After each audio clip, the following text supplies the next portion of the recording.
여러분 안녕하세요. 이태원 클럽 확산 사태 여파로 계약이 다시 일주일 연기되었습니다. 실제 만남까지 이렇게 길어지는 걸 보니 정말 멋진 만남이 되려나 봅니다. 지금 우리에게 허락된 만남의 방식은 비록 온라인이지만 할 수 있는 한 각자의 자리에서 최선을 다해보자고요. 지난 시간에 드렸던 과제 한번 살펴볼까요? 베커와 다누저 모두 수련보다는 발산에 무게를 두고 연주를 바라봤던 사람들입니다. 많은 분들이 댓글에서 말씀하신 것처럼 발산적 수렴의 단계까지 나아간 사람들입니다. 악보의 완벽한 청각적 재현. 여러분은 이 말이 어떻게 들리나요? 악보의 객관적 소리와 또 이 말은 어떻게 들리시나요? 저 중에 여러분의 귀를 불편하게 하는 단어는 없나요? 저는 악보, 재현, 객관 이런 말들이 좀 불편합니다. 모르긴 몰라도 베커와 다누저도 저 말들이 불편했을 겁니다. 그들이 위대한 건 불편함, 거기서 멈추지 않고 앞으로 더 나아갔던 것입니다. 아마 그들 자신도 전통적 연주론에서 음악을 공부했을 것입니다. 피츠너처럼 말이죠.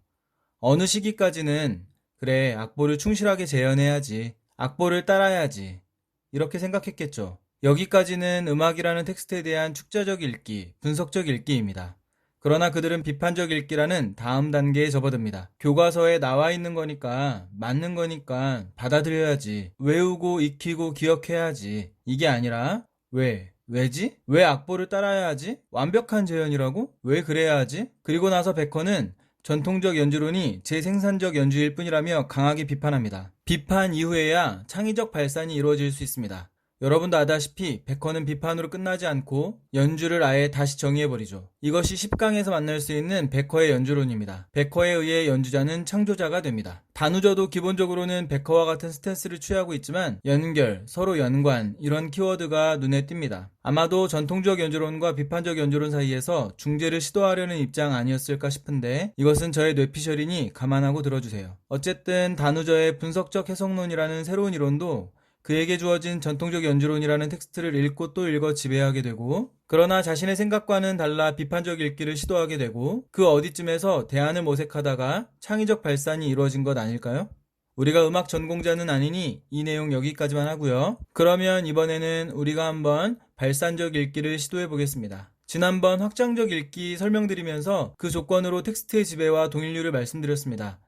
지난 과제를 수행하면서 텍스트는 이미 지배하셨을 것 같고요. 제가 한번 동일률을 성립시켜 볼 테니 확장적으로 읽어보시기 바랍니다. 음악 연주는 우리의 삶이다. 피아노 앞에 앉은 연주자는 나라는 존재다. 자, 여러분, 이제 82페이지로 가셔서 여러분이 찾은 키워드 각각의 의미를 확장해 보세요. 확장적 읽기는 수많은 의미와 가치, 담론들을 만들어낸다고 했습니다. 아마 여러분은 전혀 관련 없을 것 같은 음악 연주 이론으로부터 나는 어떻게 살아야 할 것인가 라는 주제의 가치와 담론들을 생산해낼 수 있을 것입니다. 나머지 내용은 이번 강의 마지막 부분에 이어서 말씀드리겠습니다. 그 전에 꼭 한번 여러분 스스로 생각하고 사유해 보시길 바랍니다. 그러면 문제 보시겠습니다. 1번 문제. 가장 적절한 설명을 골라라. 1번 명제. 키워드는 행위, 구별, 동물의 행동, 근거, 진화의 단계인데요. 여러분 이 명제의 오픈드 텍스트는 뭘까요? 네, 진화의 단계입니다. 본문에 진화의 단계 있나요? 진화, 스포츠 문화의 진화를 설명하고 있죠? 그것도 단계적으로요. 따라서 진화의 단계, 여기까지는 문제가 없습니다. 그러면 이 명제에서 진화 단계의 클로징 텍스트는 뭘까요? 네, 동물의 행동 근거입니다. 이제 본문과 비교해 보아야 합니다. 어떤가요? 적절한가요? 본문의 내용과 동일률이 성립하지 않죠? 여기서 틀렸습니다. 인간의 공격 욕구 해소 방식에 있어서의 진화 단계에 대한 설명은 있습니다. 그러나 원시 사회에서 중세 근대로 오면서 생긴 사회적 가치의 변화 때문에 스포츠 문화가 단계적으로 진화하는 것인데 동물의 행동 근거라는 말은 전혀 엉뚱한 말이죠? 이 부분에서 틀렸습니다. 틀린 방식으로 적절하지 않은 명제. 여러분, 그러면 여기에서 원시, 중세, 근대의 사회적 가치와 동일률이 성립하는 말은 무엇일까요? 한번 찾아보세요. 이번 명제 설명하면서 다시 말씀드리겠습니다. 이번 명제, 키워드는 인간의 생존 방식, 스포츠, 진화 과정 정도입니다. 스포츠의 진화 과정과 1번 명제의 진화 단계, 표현 자체는 다릅니다만 과정이나 단계나 의미적으로는 거의 같다고 봐도 무방합니다. 그러면 클로징 텍스트 살펴볼까요? 인간의 생존 방식이네요. 그러나 이 생존 방식의 변화라는 말과 스포츠 문화의 진화라는 말이 바로 연결되지는 않습니다. 해설을 찾아보니 자연 환경을 인간의 생존에 맞게 변형한 결과가 문화다 라고 나와 있네요. 그러니 생존 방식은 문화다. 이런 논리로 보입니다. 이 논리로 이번 명제를 다시 써보면 인간의 문화에 대한 고찰을 통해 스포츠 문화의 진화 과정을 밝히고 있다가 됩니다. 이 말은 별 문제가 없어 보입니다. 그래서 문화의 변화라는 말과 스포츠 문화의 진화라는 말은 자연스럽게 연결됩니다. 원시, 중세, 근대 사회로 오면서 인간의 문화가 변했지 그 변화에 스포츠 문화도 변한 거구나. 이 정도로 말이죠. 앞서 드렸던 질문으로 다시 가봅시다. 여러분, 제가 말씀드렸던 원시, 중세, 근대의 사회적 가치 본문에서 다 찾으셨나요? 네, 평화 정착의 평화, 종교 윤리, 사냥 부정적 견해, 동물의 행복관, 이 정도가 각각 본문에 제시되어 있는 원시와 중세, 근대의 사회적 가치가 되겠습니다. 평화, 종교 윤리, 동물 행복관으로 사회적 가치가 시대마다 단기적으로 변화되었네요. 이 변화에 따라 스포츠 문화는 어떻게 되었나요? 네, 진화되었죠? 인간의 공격 욕구를 해소하기 위해 치러졌던 부족 간의 전쟁은 동물 사냥으로 바뀌었는데 이 동물 사냥이 직접 사냥에서 간접 사냥으로 다시 상징적 사냥으로 진화를 거듭한 것입니다. 그리고 여기에서의 사냥은 스포츠 문화와 동일률이 성립하는 말로 인간의 내적 자연, 즉 공격 욕구 본능의 해소를 위한 인간의 행위라고 할 수 있습니다. 그러니 사회적 가치의 변화에 따라 스포츠 문화가 진화되었다라고 할 수 있는 것입니다. 여기서 사회적 가치라는 말을 문화로 바꿔봅시다. 평화, 종교윤리, 동물 행복관 모두 문화로 이해해도 어색하지 않죠? 그래서 사회적 가치의 변화라는 말과 스포츠 문화의 진화라는 말은 자연스럽게 연결됩니다. 그러면 이번에는 다시 생존 방식이라는 말로 바꿔봅시다. 어떤가요? 평화가 생존 방식인가요? 종교와 윤리는 생존 방식이다. 동물 행복관은 생존 방식이다. 아무리 보아도 어색한 감이 가시질 않습니다. 따라서 인간의 생존 방식에 대한 고찰을 통해 스포츠 문화의 진화 과정을 밝히고 있다는 이번 명제는 오해의 소지가 있습니다. 불명확한 표현이죠. 아마도 출제자는 문화와 생존 방식을 같은 의미로 보고 문제를 출제한 것 같습니다. 그러나 스포츠 문화의 진화에 대한 이유로 제시되고 있는 평화, 종교 윤리, 동물 행복관 인정과 같은 각 시대의 사회적 가치를 두고 생존 방식이라고 이야기하는 것은 논리적 비약입니다. 문화까지는 봐줄 수 있습니다. 출제자가 문화와 생존 방식을 같은 개념으로 설정하는 데 따른 오류로 보입니다. 문화는 생존 방식을 포괄하는 개념입니다. 생존 방식을 문화라고 할 수는 있지만 문화라는 개념 안에 생존 방식만 있는 것은 아닙니다. 그래서 우리가 생존 방식이라는 키워드를 가지고 제시문에 가서 아무리 찾아보아도 그것과 동일률이 성립하는 말을 찾을 수가 없었던 겁니다. 좀 더 꼼꼼하게 출제했더라면 하는 아쉬움이 남습니다. 3번 명제, 20세기 인류학, 인간과 동물, 유사성, 사례 정도가 키워드인데요. 20세기 인류학이라는 말은 첫 번째 단락에 등장합니다. 그 주위에서 유사성 사례를 찾을 수 있으면 되겠네요. 그런데 3번이나 읽고 온 우리의 머릿속에 떠오르는 게 아무것도 없죠? 그러면 없는 겁니다. 없는 방식으로 적절하지 않은 명제. 4번, 동물과 인간, 생물학적 차이, 인간의 본능, 행동, 정당성 정도가 키워드입니다. 일단 생물학적 차이에 대한 언급은 있습니다. 동물과 달리 인간을 결핍적 존재로 규정했죠. 그리고 3번째 단락에 인간의 내적 자연에 해당하는 본능적 행동에 대한 언급도 있습니다. 행동이란 말을 사용해서 동물 행동에 가깝다는 의도를 표현한 것 같은데, 그러나 인간은 이 본능적 행동 중 하나인 공격 욕구의 해소 방법을 진화시켜 왔다는 것이 이 글의 핵심 내용이었습니다. 그런데 명제는 본능적 행동을 해놓고 생물학적 차이에서 정당성을 찾는다고 하네요. 틀린 방식으로 적절하지 않은 명제입니다. 5번 명제, 키워드는 이성의 선험성, 사유, 근거, 인간과 동물 생존 방식 구분인데요. 선험성이라는 말은 경험에 앞선다는 말입니다. 그러니 이성의 선험성이라는 말은 경험에 앞서 주어지는 이성이라는 뜻이고요. 인간은 선험적으로 주어지는 이성, 즉 이성적 사유에 의지하여 생존하는 존재이고, 동물은 이성적 사유를 지니지 못한 오로지 경험과 감각에 의지하여 생존하는 존재입니다.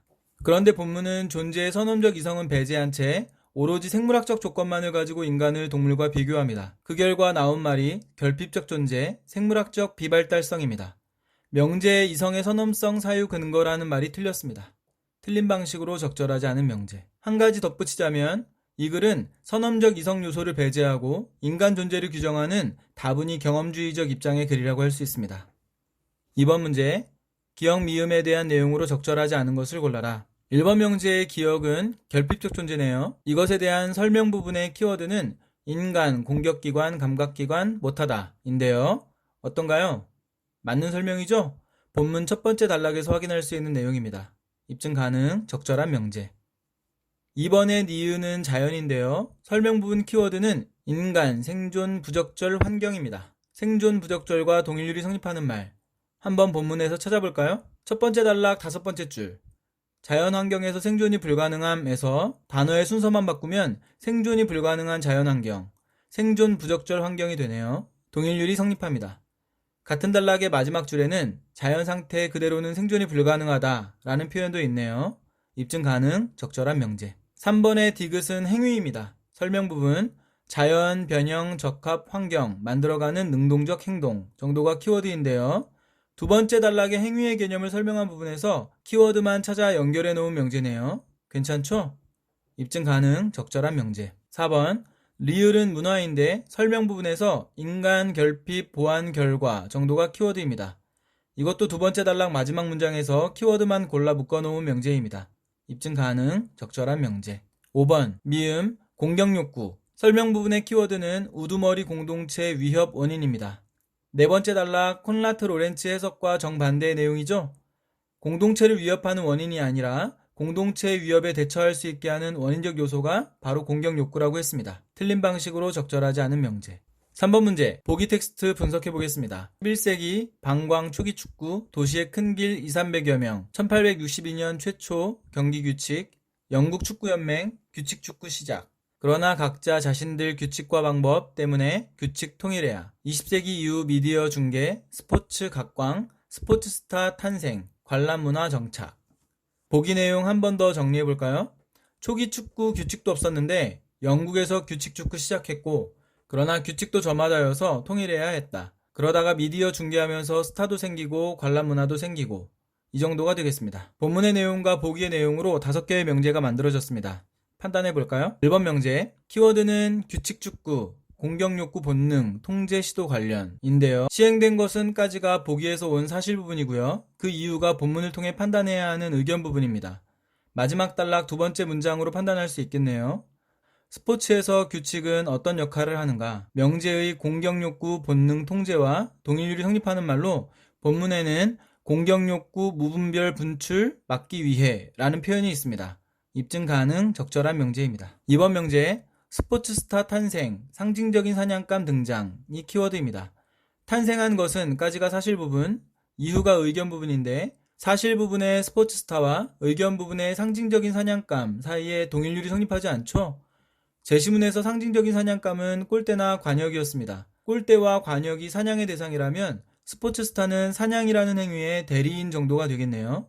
틀린 방식으로 적절하지 않은 명제입니다. 3번 명제, 미디어, 스포츠, 관람, 문화, 공격욕구 해소 정도가 키워드인데요. 6번째 단락의 마지막 문장, 미디어를 통해 스포츠를 관람하는 건 역시 스포츠 스타를 통한 대리만족의 결과에서 대리만족이라는 말과 공격욕구 해소라는 말 사이에 동일률이 성립합니다. 더 정확하게 말해보면 만족과 욕구 해소는 같은 의미입니다. 입증 가능, 적절한 명제. 4번 명제의 키워드는 방광 초기 축구, 규칙 축구로 쾌락 약화인데요. 상식적인 기준을 가지고 한번 쾌락의 강약을 판단해 보겠습니다. 본문 마지막에 스포츠라는 말로 치환되어 쓰이는 사냥은 시대를 거듭하며 변해갑니다. 직접 사냥에서 간접 사냥으로, 다시 상징적 사냥으로. 소의 방광을 차는 방광 축구가 정해진 규칙에 따라 공을 차는 규칙 축구보다는 아무래도 더 원시적이고 직접 사냥에 가깝다 하는 것이 상식적인 판단일 것입니다. 직접 사냥 단계에서 쾌락의 강도는 이후의 단계보다 더 컸다고 본문에 언급되어 있고요. 그러므로 방광 축구에서 규칙 축구로 넘어오며 쾌락의 강도는 약화되었다고 할 수 있겠네요. 입증 가능, 적절한 명제. 5번, 2,300여 명 축구, 규칙 축구 정착, 공격욕구 해소 방식 진화한 결과 정도가 키워드인데요. 보기의 내용을 종합하면 2,300명 축구는 규칙 없는 축구입니다. 이 내용을 가지고 5번 명제를 다시 정리해보면 규칙 없는 축구가 규칙 축구로 정착된 것은 인간의 공격욕구 해소 방식이 진화한 결과이다 정도가 되겠습니다. 규칙의 발생을 욕구 해소 방식의 진화 결과라 할 수 있는가에 관한 판단이 요구되는데요. 본문 마지막 단락을 통해 할 수 있습니다. 현대 스포츠 문화는 공격욕구의 무분별한 분출을 통제하기 위해 외적 강제와 내적 강제를 내면화시킨다고 했는데 이때 외적 강제의 클로징 텍스트가 바로 규칙입니다. 입증 가능, 적절한 명제. 4번 문제, 가와 같은 태도의 이유를 갤렌의 관점에서 설명하라. 즉 스포츠 정신, 가치 있는 것, 태도의 이유에 대해 갤렌의 관점에서 서술한 명제를 찾는 문제가 되겠습니다. 마지막 단락 첫 번째 줄에 따르면 정정당당 스포츠 정신의 강조는 인간을 통제하는 내적 강제 방식입니다. 그러면 도대체 무엇을 내적으로 강제한다는 말일까요? 네, 마지막 단락에 보면 인간의 공격욕구 본능, 즉 인간의 내적 자연을 스스로 통제하도록 강제하는 내적 방식이라는 의미입니다. 엄격한 규칙이라는 외적 강제 방식과 함께 제시되었죠. 이번 명제를 보니 무분별 공격성, 내적 강제 방식으로 막기 위해 라고 나와 있네요. 이게 정답입니다. 문제풀이는 이것으로 마치고요. 앞부분에 말씀드렸던 우리의 삶과 연주 좀 생각해 보셨나요? 우리의 삶이 연주라면 피아노 앞에 앉은 연주자는 우리 자신이 될 겁니다. 눈앞에 보이는 악보는 나의 손가락이 어느 건반에서 몇 초를 머물고 어디에서 다시 움직이며 심지어 어떤 감정과 느낌을 가져야 하는지를 지시하기도 합니다. 내 심장과 무관하게 말입니다. 악보는 내가 어떤 선택을 하고 어떻게 살아야 하는지를 미리 결정해 놓은 텍스트입니다. 사유하지 않는 많은 사람들의 삶은 결국 텍스트 안에서 끝납니다. 텍스트가 지시하는 대로 말이죠. 기호를 벗어나는 연주는 잘못된 삶의 선택 또는 실수, 예술성을 해치는 잘못된 연주는 사회가 가리키는 방향으로 살지 않은 결과, 실패한 인생. 작곡가가 기록한 악보 안에 있는 음표, 쉼표, 기호들은 내 부모, 가정환경, 나의 성별, 내 신체의 상태, 심지어 나의 유전자까지 내 삶의 일차적인 내가 선택하지 않은 주어진 조건들. 악보가 지휘하는 나의 삶은 가난한 집에 태어났으니 가난한 자답게 사는 삶, 여자로 태어났으니 여자답게 조신한 삶 등 나에게 요구되는 그 수많은 누구누구다운 삶들, 그 누구라는 자리에 진정한 나는 없는 그런 삶들을 의미합니다. 악보 밖으로는 한 번도 나와본 적이 없을 테니까요. 한편 비록 가난한 자로 태어났지만 꿈꿀 수 있는 자유, 여자는 일해야 한다는 사회적 통념에 대한 도전, 악보가 우리에게 요구하는 그 수많은 누구누구다운 삶을 거부하고 미완의 악보의 삶으로 음표를 그려 넣어보는 연주자의 상상력과 자유가 허용되는 삶은 진정한 자신을 발견할 수 있는 그런 삶을 의미합니다. 여러분은 어떤 삶을 연주하고 있으신가요? 가난한 자답게 살아야 하는 삶, 여자답게 사는 삶, 여자답게 살아야 하는 삶은 원래 없었습니다. 그렇게 태어났을지언정 반드시 그렇게 살아야 하는 것은 아니니까요. 여러분은 형편없이 낡아 삐걱거리는 피아노 앞에 앉아 있나요? 여러분의 해진 악보는 듣기에 형편없는 음율들로만 채워져 있나요? 그러나 그렇다고 여러분의 들숨과 날숨이 공명하여 만들어내는 하루하루의 울림마저 비루하고 둔탁해야만 하는 것은 아닙니다. 바라기는 여러분이 악보에서 뛰쳐나와 마음껏 상상하고 자유롭게 해석하고 그렇게 꿈꾸듯 여러분의 인생을 연주했으면 좋겠습니다. 낡은 피아노라 해서 맑고 청아한 소리를 내지 말라는 법은 없으니까요. 과제 안내하겠습니다. 오늘 우리가 다룬 사회문화 5강의 글은 사실 매우 논쟁적인 글이라 할 수 있는데요. 지난 시간에 안내했던 읽기의 4단계 중 비판적 읽기를 적용해 보시기 바랍니다. 다음은 여러분의 과제를 돕기 위해 제가 뽑은 비판적인 질문들입니다. 본인이 원하는 질문을 골라 자기 생각을 서술해 보세요. 1. 공격욕구 해소의 방법이었던 부족간 전쟁이 동물 사냥으로 변화한 이유가 평화의 정착이라 할 수 있는가? 실제로 원시사회에 평화가 정착되었는가? 2. 가치와 정신은 나라는 존재의 밖에 있는 것인가? 인간은 존재 밖에 있는 어떤 가치들을 내면화해야만 완성되는 미성숙한 존재인가? 숭고한 가치와 고매한 정신이 내면화될 때에만 인간은 가치 있는 존재가 되는가? 3. 직접 사냥에서 간접 사냥, 상징적 사냥으로 전이되면서 쾌락의 강도는 정말로 약화되었는가? 상징적 진화의 가장 마지막 단계인 현대의 스포츠 문화에서 인간이 느끼는 쾌락의 강도는 더욱 약화되었는가? 쾌락의 강도는 무엇이 결정하는가? 4. 이 글은 내적 자연의 통제를 긍정적으로 보고 있다. 그렇다면 인간의 내적 자연은 외적 강제에 의해서든 내적 강제에 의해서든 통제되어야 마땅한 것인가? 자유라는 가치, 자유로운 존재로서의 인간의 본능, 내적 자연에 대한 당신의 생각은? 5. 문명화 과정에서 억압된 공격욕구 분출의 통로가 된 스포츠 문화가 인간 승리를 보여주는 무대의 위상을 지니게 되었다고 할 때 인간 승리가 의미하는 것은 무엇인가? 그리고 한 가지 더, 4번 질문과 인문예술 10강, 11강은 서로 연결되어 있습니다. 더 깊게 생각해보고 싶은 사람들은 이 지문들이 서로 어떻게 연결되어 있을지 한번 고민해 보시기 바랍니다. 여러분, 오늘도 수고하셨습니다.